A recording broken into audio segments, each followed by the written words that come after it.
کیا ہمارا اللہ ہمیں اکیلا چھوڑ دے گا؟ بہت سارے لوگوں کے دلوں میں یہ کوسچن آتا ہے۔ نہیں، بالکل نہیں۔ کیا اللہ نے کبھی کسی کو اکیلا چھوڑا ہے؟ تاریخ اٹھا کر دیکھیں۔ کیا ہمارے رب نے نبیوں کی مدد نہیں کی؟ کیا وہ اپنے نیک بندوں کی مدد نہیں کرتا؟ اللہ سبحانہ و تعالیٰ نے حضرت مریم کی کس طرح مدد فرمائی۔ حضرت زکریا نے کہا کہ اے مریم، تیرے پاس یہ کھانے اتنے پیارے پیارے کہاں سے آتے ہیں؟ تو حضرت مریم نے فرمایا، میرا اللہ مجھے یہ سب دیتا ہے، اور یہ سب راحت کی چیزیں میرا اللہ سبحانہ و تعالیٰ ہی مجھے فراہم کرتا ہے۔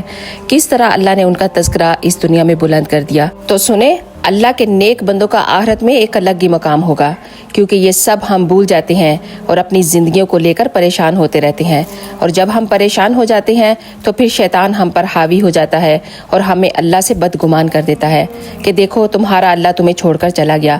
نہیں، کبھی نہیں، اللہ تمہیں کبھی نہیں چھوڑ سکتا، تمہارے ہر پل سے وہ واقف ہے۔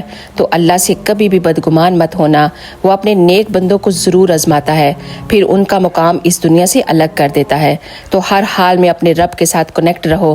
اگر ویڈیو اچھی لگے تو پلیز ایک دفعہ شیئر کر کے بھی ضرور جانا۔ آپ سب کا بہت بہت شکریہ۔ جزاک اللہ خیر۔